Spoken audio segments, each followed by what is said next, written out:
Stars up above me, stars in my eyes, fire below me, starting to rise. I'm my own captain, hanging on tight tonight. Pointless to try and turn back the time. I've never been this old in my life.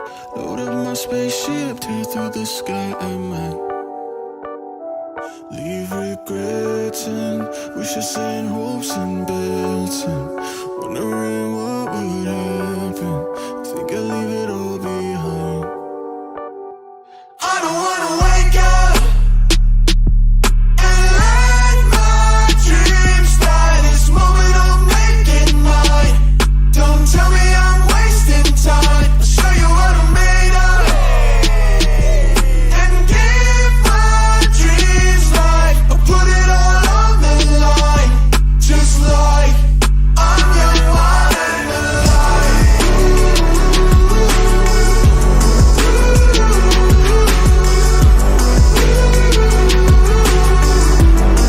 I'm young, wild and alive. 'Cause fear's not part of the plan. Taking the wheel into my own hands. Green on the signal, foot on the gas tonight. I don't wanna wake up and let my dreams die. This moment I'm making mine. Don't tell me I'm wasting time. I'll show you what I'm made of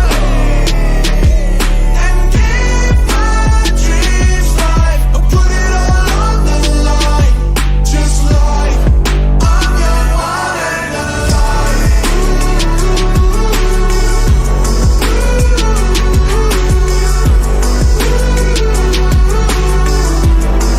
I'm young, wild and alive.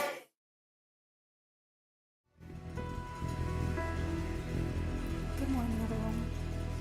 We invite you to sing with us.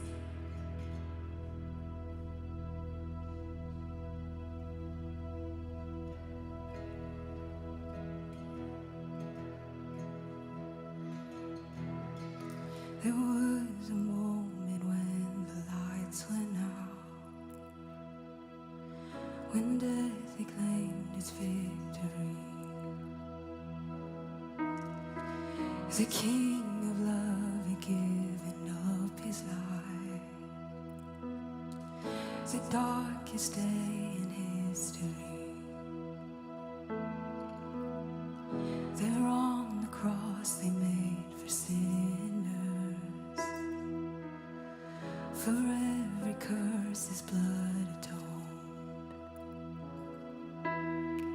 One final breath and it was finished.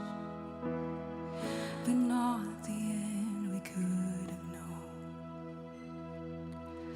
For the earth began to shake and the veil was torn. With sacrifice was made as the heavens roared.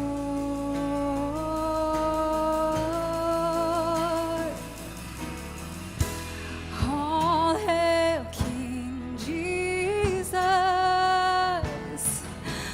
All hail the Lord of heaven and earth.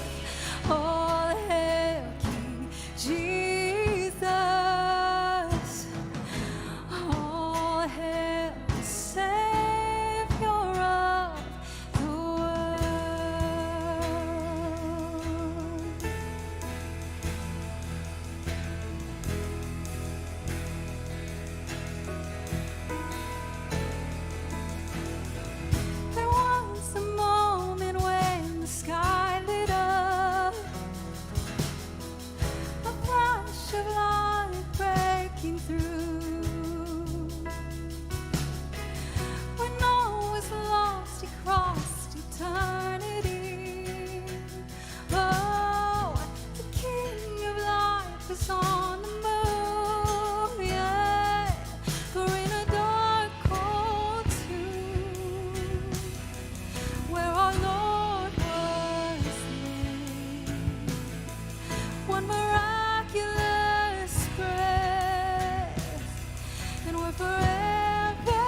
Welcome to Paradox. We're so glad you're all here today.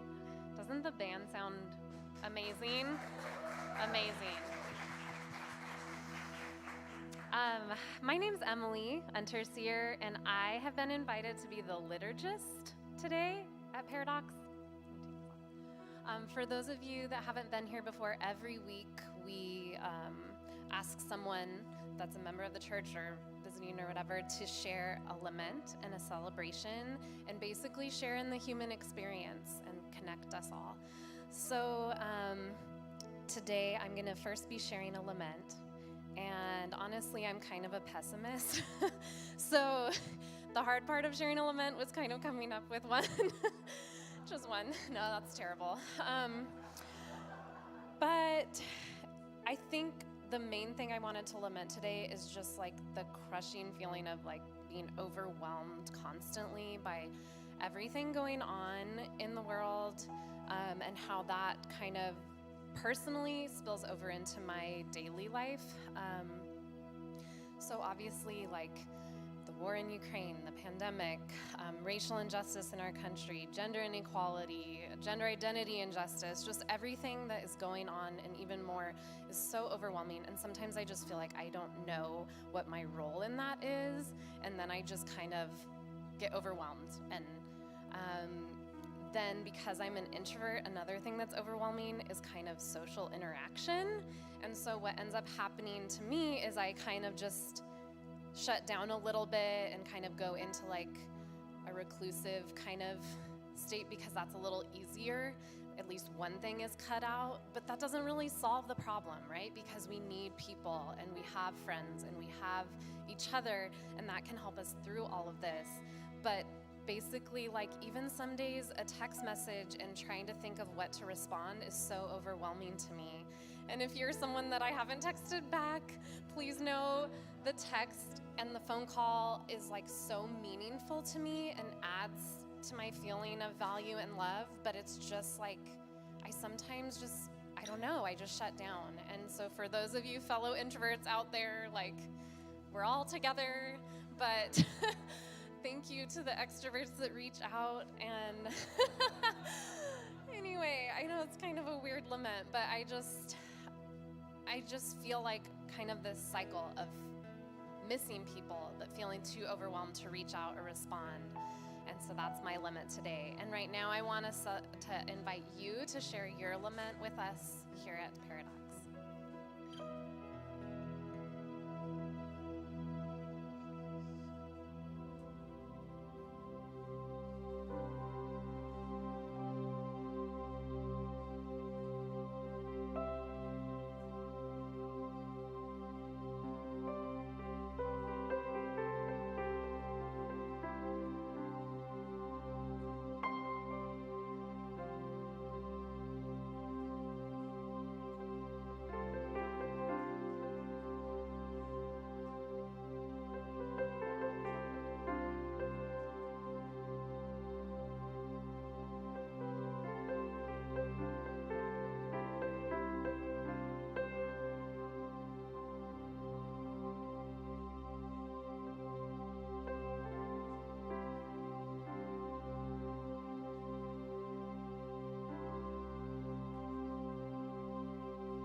We invite you to stand and sing with us.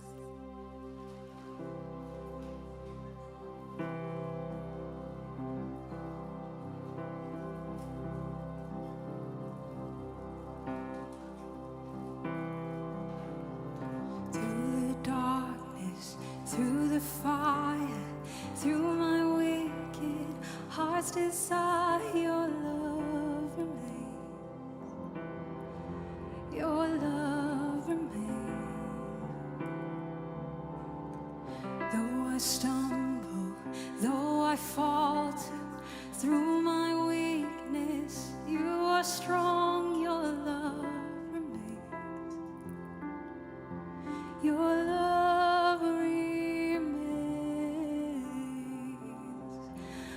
Oh my soul, it cries. Oh my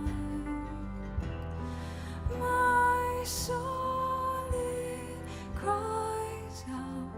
Soul, it cries out.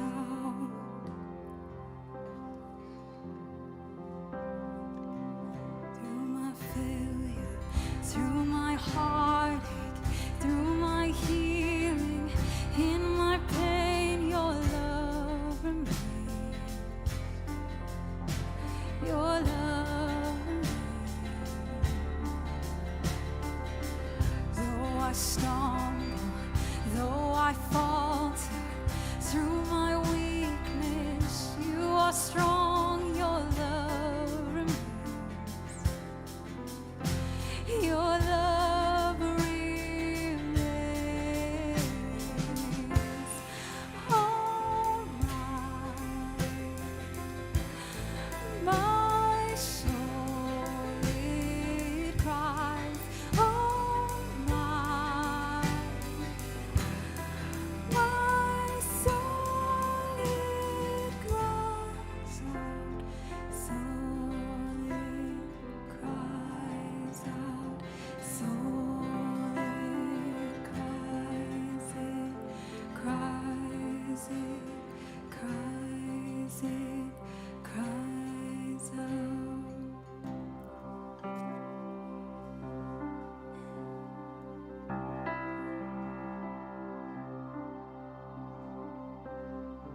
All right, so for celebrations, I almost feel like I've found some solace in small celebrations with so much huge bad problems going on. So I've been really trying to just be in those special moments that you kind of realize are passing you by and just really celebrate those. And that does personally kind of help me feel less overwhelmed. So this morning, my dear 3-year-old had climbed into bed with us in the middle of the night. Please tell me it ends, parents.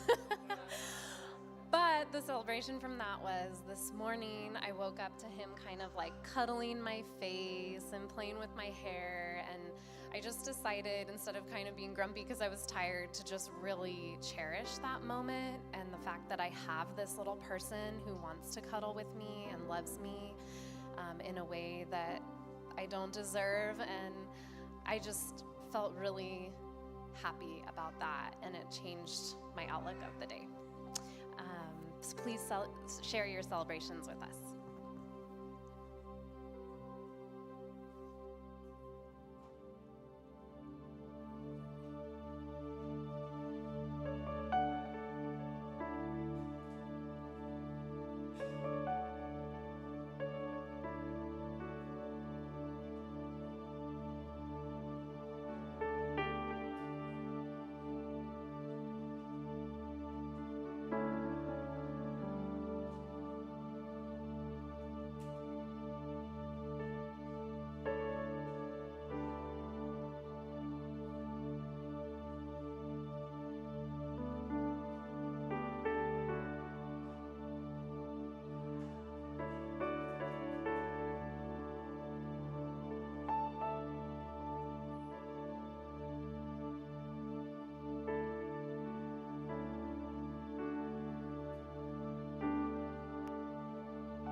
to stand again with us as we sing.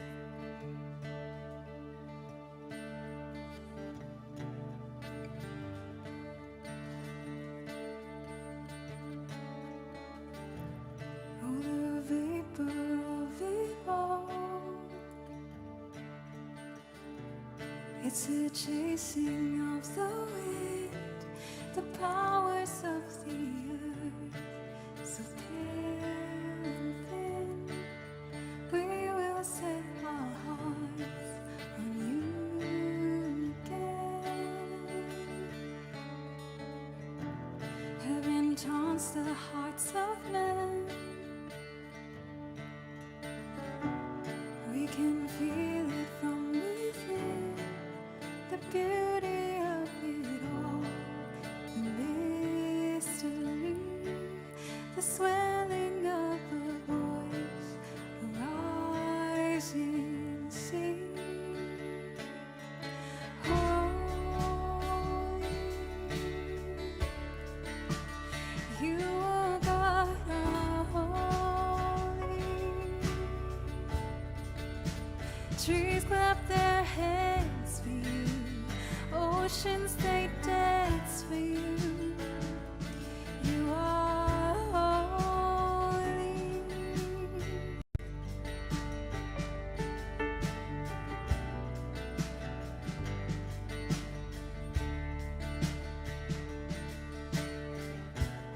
Oh, the mystery of it all.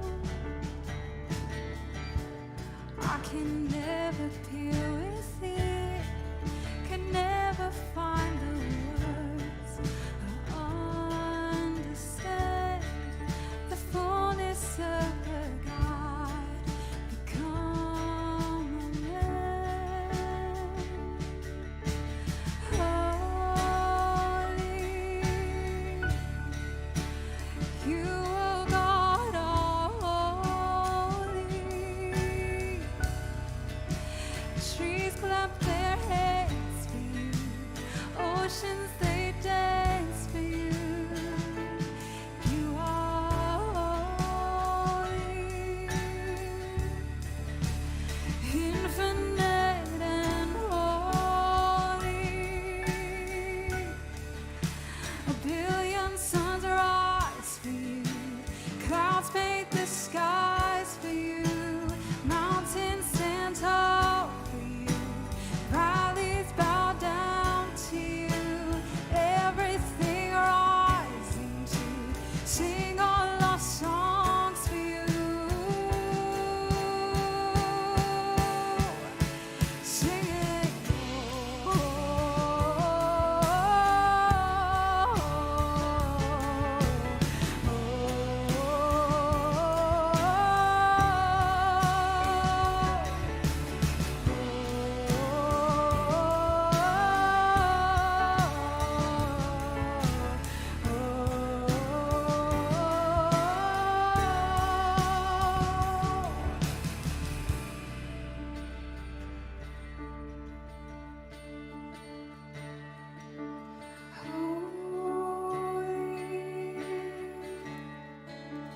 you are God, holy. Kings become fools for you, kingdoms still ruins for you. Vapor finds ground in you, music finds sound in you. Everything rising, everything rising, oh, everything rising, singing,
Let's bow our heads. Dear God, a billion suns rise for you. The mountains stand tall for you, and vapor finds ground in you. As we stand in awe of the magnitude of your creation and of you, we're also reminded that your love for each of us remains. Even though we are small, and even though we're temporary, even though we're imperfect, the love that hung the stars in the sky is the same love that remains for us. Thank you for being the God who is both transcendent and intimate. In the human name of Jesus and in the eternal name of Christ. Amen.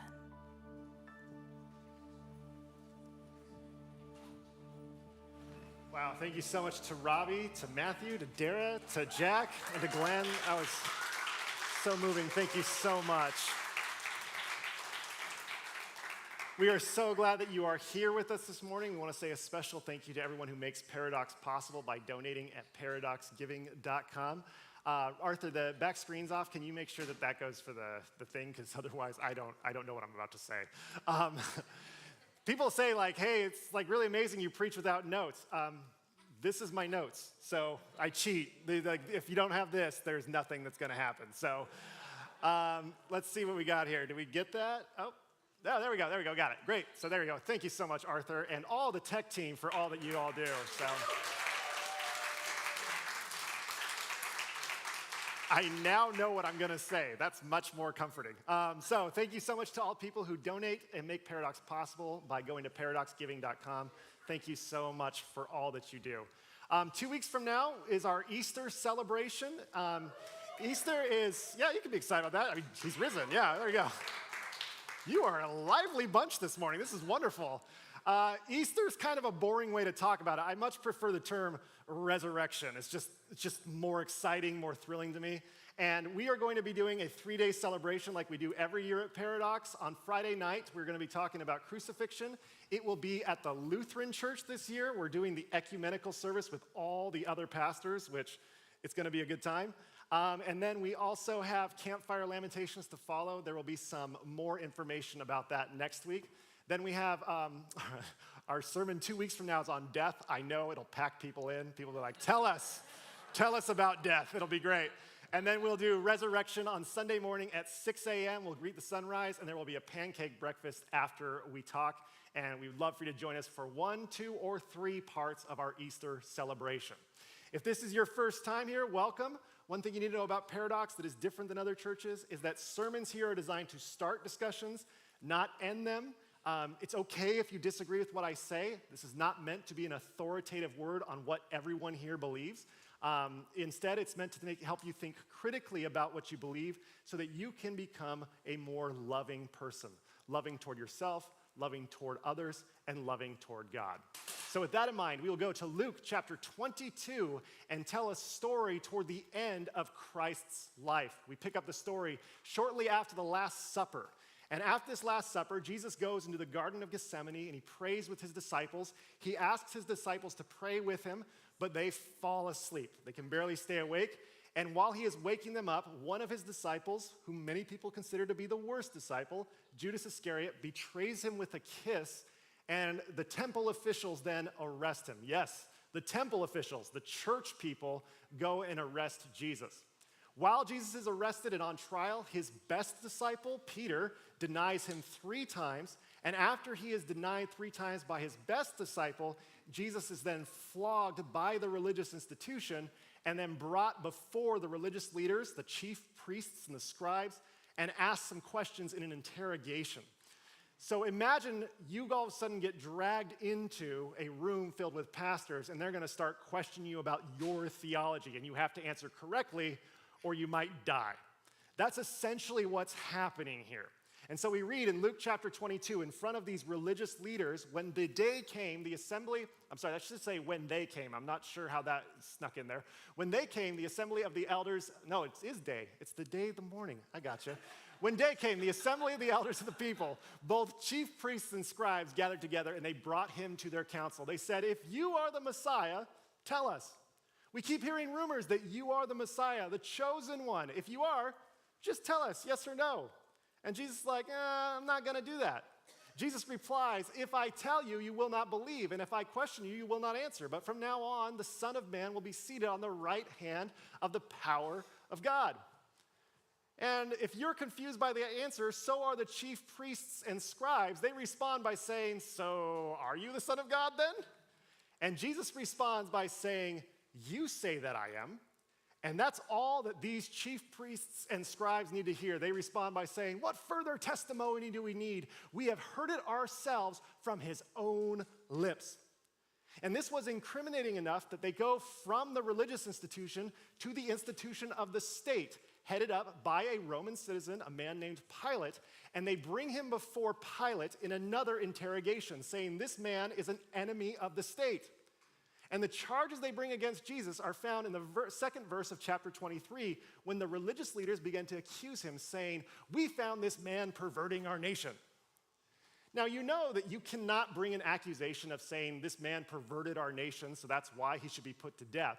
So they then add a specific charge beyond that. They say, forbidding us to pay taxes to the emperor. Now, if you've been reading the Gospel of Luke up until this point, you can only respond to this charge with two words. Hold up, hang on. That's not true. Because a few chapters to the left is Luke chapter 20. And in Luke chapter 20, just 3 chapters before this story unfolds, we come across another story where we hear about people going before Jesus and asking him about taxes. We read in Luke chapter 20, so they asked him, and you may ask, who is they in this story? Well, it's the chief priests and scribes who 3 chapters later are going to interrogate Jesus. They ask him about taxes because they want him to die. So they're like, okay, how can we get him to do this? Well, if he refuses to pay taxes, the Romans don't like that, so let's go down that road.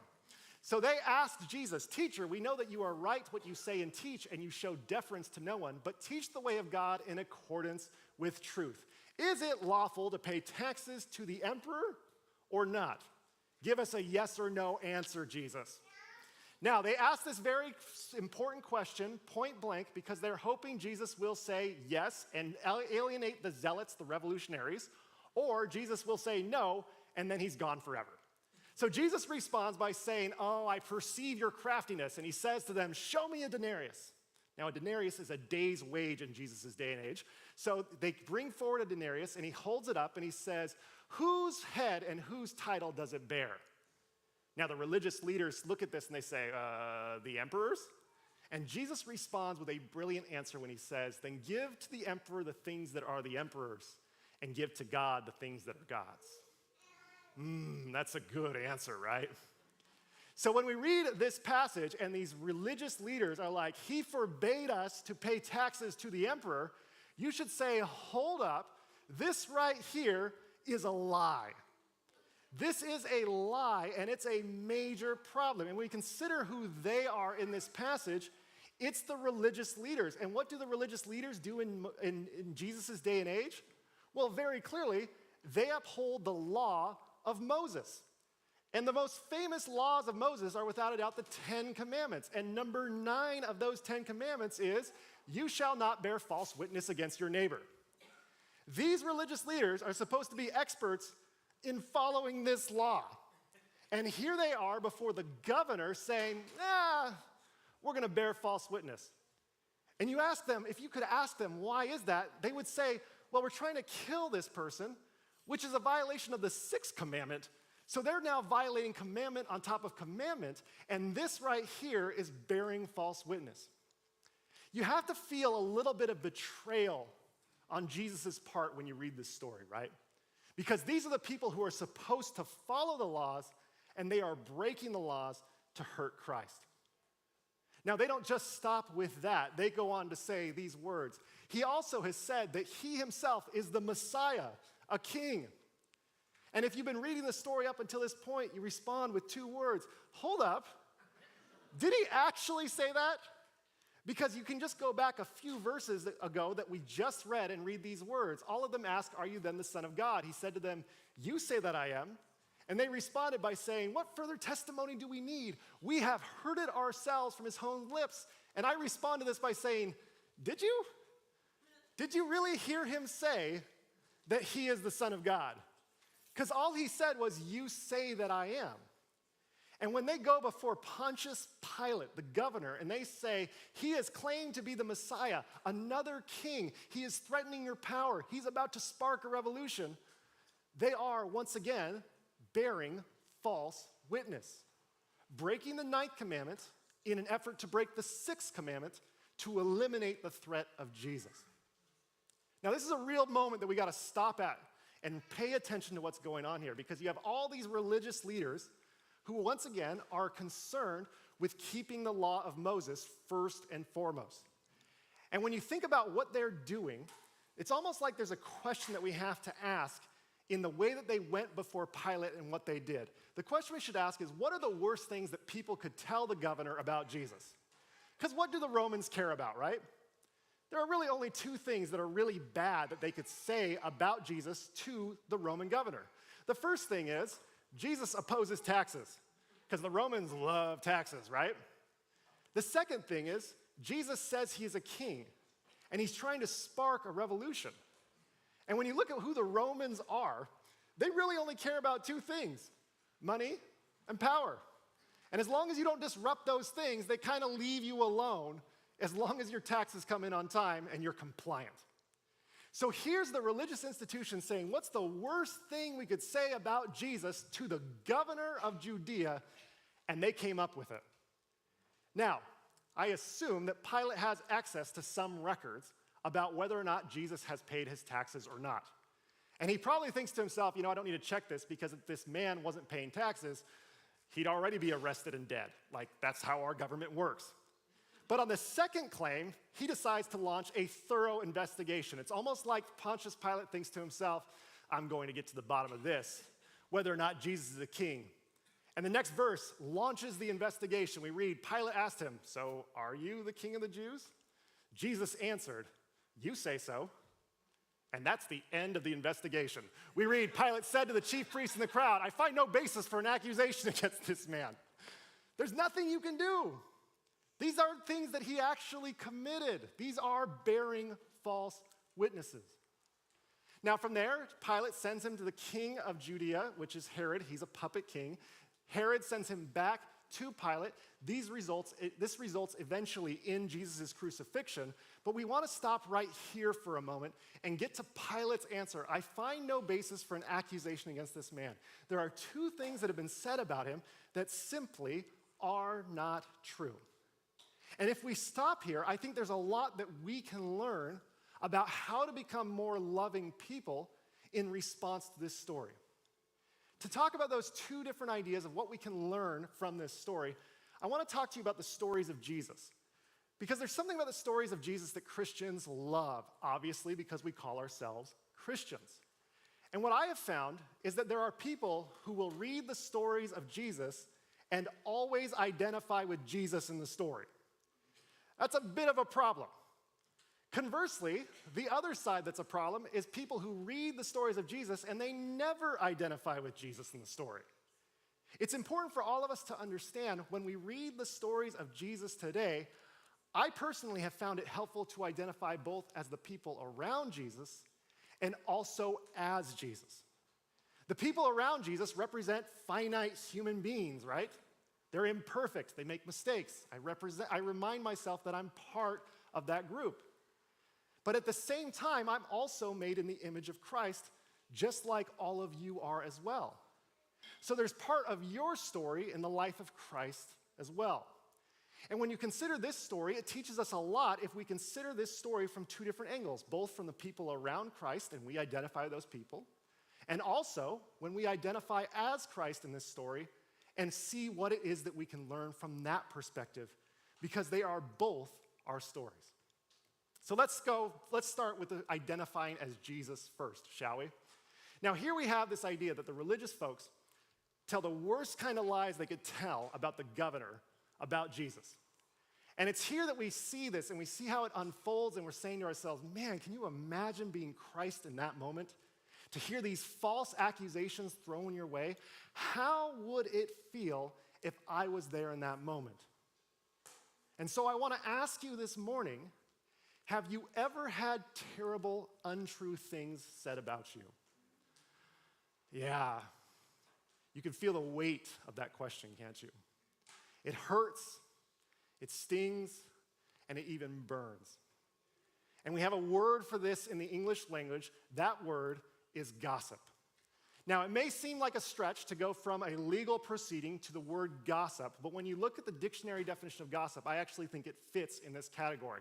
Gossip is casual or unconstrained conversation or reports about other people, typically involving details that are not confirmed as being true. So in my opinion, this falls under the category of gossip. And when we ask the question, have you ever had someone spread terrible gossip about you? The response that we typically have when this happens is we start asking a question. Why is this happening to me? We ask this question to see if there's anything in our past that would lead to this gossip being spread around. And we say to ourselves, okay, if there's something that I did that's causing all of this pain and all of this heartache, then I should probably acknowledge it so I can make amends or so I can do something right. And yet when we look at it, we go back and we say like, oh, if I would have had this conversation differently, or if I would have done this thing different, oh man, then I think we could have gone around this and those people would not be saying terrible things about me. But when you look at what gossip truly is, it involves things that simply are not true. And when you look at the story of Jesus Christ, we have to remind ourselves that this is the Son of God. And what this story teaches us is that even if you act like Jesus Christ every day, people will still spread gossip about you. Maybe it's not your fault. Maybe you do not deserve the gossip that is being spoken about you. And if you've ever asked the question, why is this person saying this thing? Why is that person attacking me? Why does that person ruin my reputation? Maybe it's not your fault. Maybe it's just the fact that people are spreading rumors and they just pass them along without another thought. And the story of Jesus teaches us that maybe it's not actually tied to your behavior every time. Maybe it's just people spreading gossip. If anybody here has wondered why and asked the question, why are these words being spread about me? May I tell you, you may not deserve it. It may just be human nature. It doesn't tie to your behavior. Which brings us to the second perspective we need to consider when telling this story, which is we got to look at the people around Jesus to see how they acted with gossip. Because when it comes to gossip, this is a story about religious people, which you're in church, so you're one of us now. How religious people react and embrace gossip and what it does to them, okay? Now, we now have the scientific method, so we've learned a lot about gossip since Jesus' time. There was a research study done about 10 years ago by Dr. Lisa Feldman Barrett out of Northeastern University in Boston. She wanted to understand how gossip affects who we are and how we perceive the people around us. She writes this before her study was published. She said, gossip is helping you to predict who is friend and who is foe. So there's actually a useful function behind it. She's saying from an evolutionary perspective, gossip helps you to label whether or not someone is a threat or someone will help you. And so that's why we are drawn to it very quickly. Now, to do her research, she did something that is really fascinating to me. She had research subjects come in and she showed them pictures of faces. When she showed them pictures of faces, she added a little bit of information about the face. Now, this wasn't actually real, it wasn't tied to the person, but she was telling this narrative to tie a story to the face that research subjects were seeing. This can be as benign as passed a man on the street or had a root canal performed, or it can be as generous as somebody saying they helped an elderly woman with her groceries. Now, interspersed with those were some negative things or negative gossip about people as well. For instance, they showed this face and they said, he threw a chair at his classmate. Now, from there, They then looked at all these pictures. They tried to remind the people of who they saw and what the facts were about them. And then they led them into another room where they showed two images side by side, something like this. On one side was a face, and on the other side was something benign, like a house or a cat or a car. Now, when the research subjects sat down, they would sit down in a way that there was a divider between their two eyes. So one eye couldn't see one side, and one eye couldn't see the other side. Now, in the psychology community, I am told that this is called binocular rivalry. And what it means is that the two eyes can't focus on both things at once, so the brain only processes one thing, and it's not really up to you what the brain processes. And what they found is that when somebody had something positive associated with them, and they said this person helped an elderly woman with her groceries, they would then bring the research subject into the lab, and they would ask them behind this screen, they would say, which one do you see? Do you see the house, or do you see the face? And if it was positive, they found that people responded by saying, oh, I see a house. However, if they showed a negative person or someone who had been gossiped about, they sat them there and they say, what do you see, a house or a face? People responded by saying, I see a face. And what the research concluded was that gossip doesn't just influence your opinions about people, it actually influences how you see them visually. Their face looks different once you've heard gossip. Now, upon hearing this, I know someone who would stand up and say, this is so true. Craig Hadley. I have lived this story. And I'm going to tell you a story that doesn't make me look real good, okay? And I just want to own that up front, but it's a story that taught me a lot about gossip, and I want to share with you this morning. Now, I have to tell you, there are people in this story who are real people. I have changed all their names, and before you start thinking, oh, I think he's talking about that person over there, they don't go to Paradox, so let's just all stop that right now.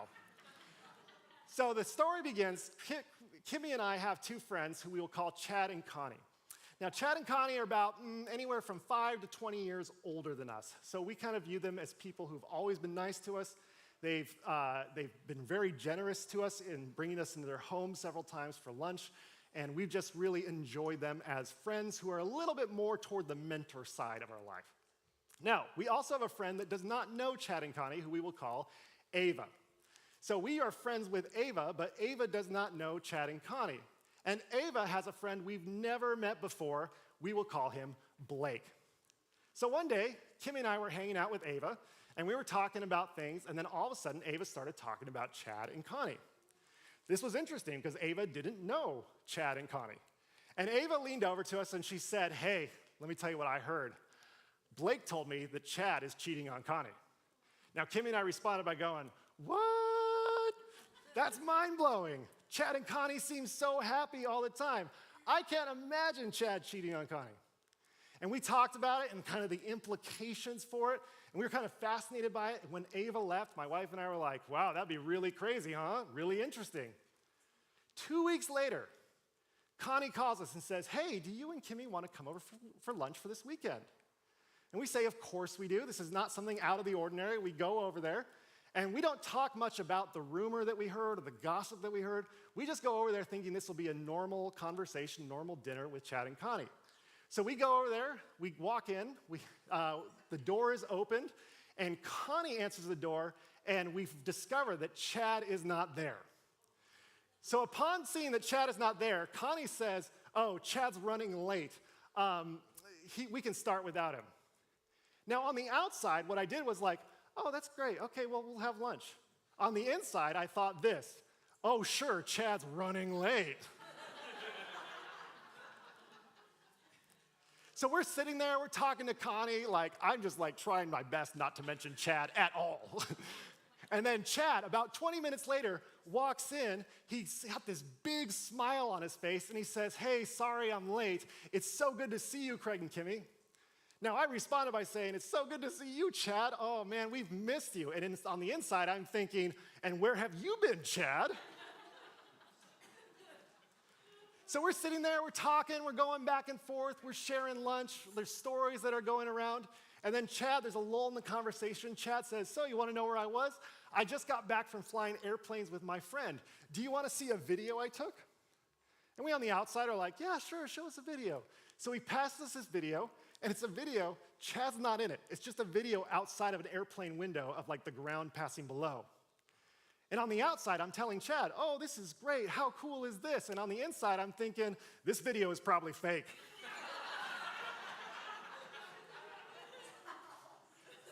Chad, I need you with a newspaper in the cockpit from today's date to verify that you were actually in that airplane.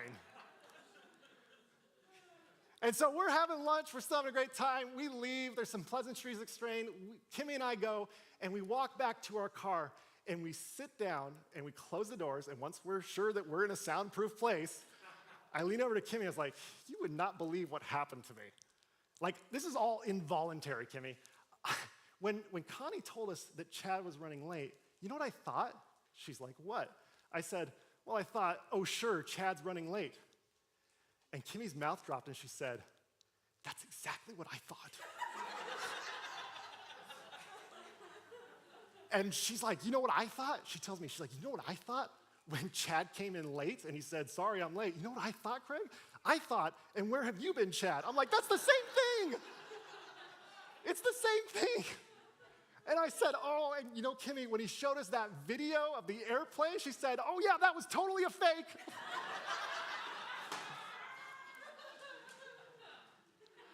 I couldn't believe it. We had the exact same thoughts without talking about any of this ahead of time.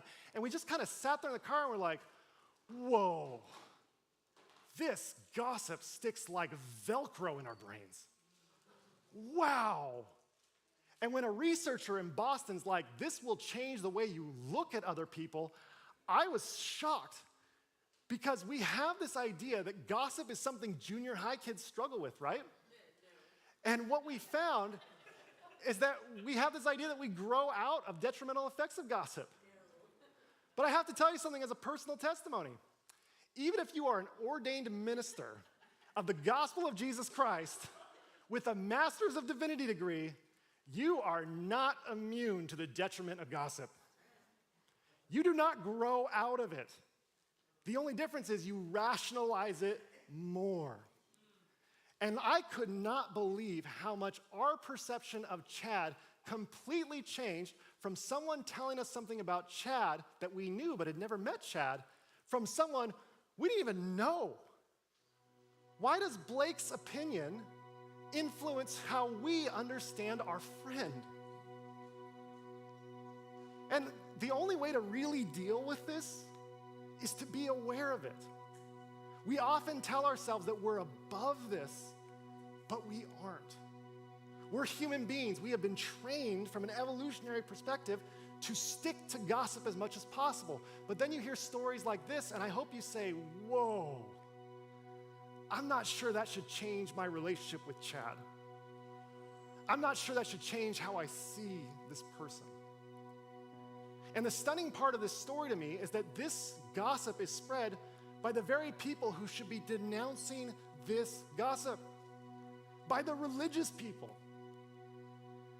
And when we talk about what our two commandments here are at Paradox from Jesus Christ, we have to talk about that they prioritize, these two commandments prioritize that we should love God and love others. And my friends, if we are serious about becoming more loving people, then we must become experts in our ability to squash gossip. We must be really good at it. This is what we need to learn how to do to become more loving people. Now, ways that you can respond to gossip about people that you've heard is you can respond by saying, wow, that doesn't sound like them at all. I know Chad. It seems like he really likes his wife. And they would respond by saying, have you been with Chad everywhere? Of course I haven't. But why wouldn't I give Chad the benefit of the doubt if I'm trying to be a more loving person? Another way you can respond to gossip is you can respond by saying, where did you hear that from? Well, I heard it from Blake. Why is Blake gonna take control of my mind and influence this relationship I have in my life? Another way to respond is, there are probably two sides to this story. Maybe Blake really loves Connie and is trying to win her away from Chad. I don't know. But that's another way to respond, because otherwise we just leave it out there. And another way to respond is, if we were really close to Chad, like more close than we actually are, I could go to them and say, I'll ask them myself. Now, you have to be really close to ask about cheating. Let me tell you that. But if you're close enough on other matters, you can go and talk to them yourself. Now, these aren't the answers. This isn't the right way to do everything. I get that, right? The more important part is that we've got to become experts in squashing gossip, because gossip can completely change the way you see people who bear the image of Christ. And if we're talking about this church and why it exists, to see and embrace Jesus Christ in all, then you can see how gossip gets in the way of that work. My friends, when we squash gossip, it is an act of love. May we love others extravagantly by putting an end to gossip. And may you see and embrace Jesus Christ in all, even if it's putting an end to a rumor. Amen.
Things have passed away. Your love has stayed the same. Your constant grace remains the cornerstone. Things that we thought breathing in life again. You cause your sun to shine on darkest nights.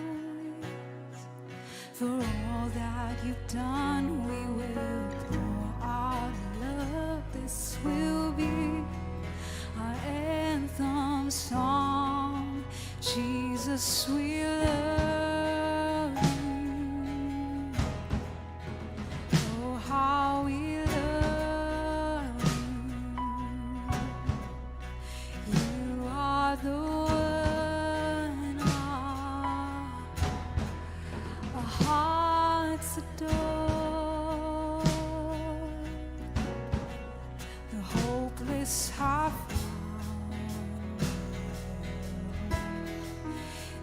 orphans now have a home. All that was lost has found its place in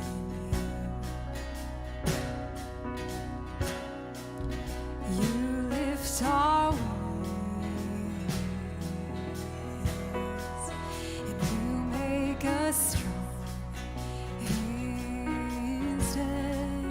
You took these rags and made us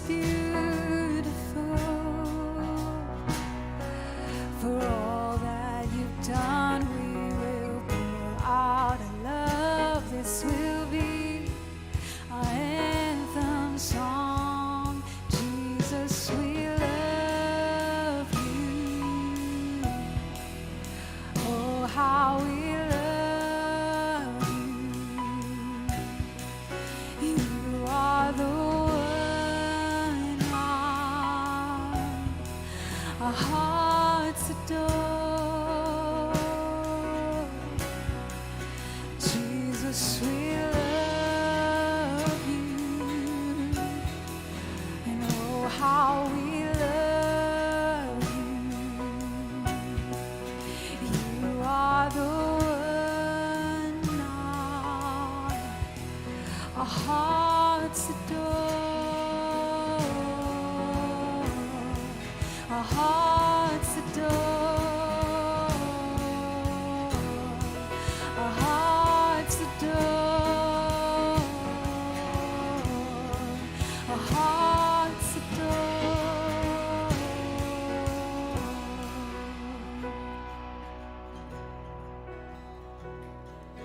Our affection, our devotion poured out on the feet of Jesus. Our affection, our devotion poured out on the feet of Jesus. Our affection, our devotion poured out on the feet of Jesus. Our affection, our devotion poured out on the feet of Jesus. We love you. Oh, how we love you. You are the one our hearts adore. Jesus, we love you. Oh, how we love you. You are the one our hearts adore. Jesus, we love you. Oh, how we love you. You are our hearts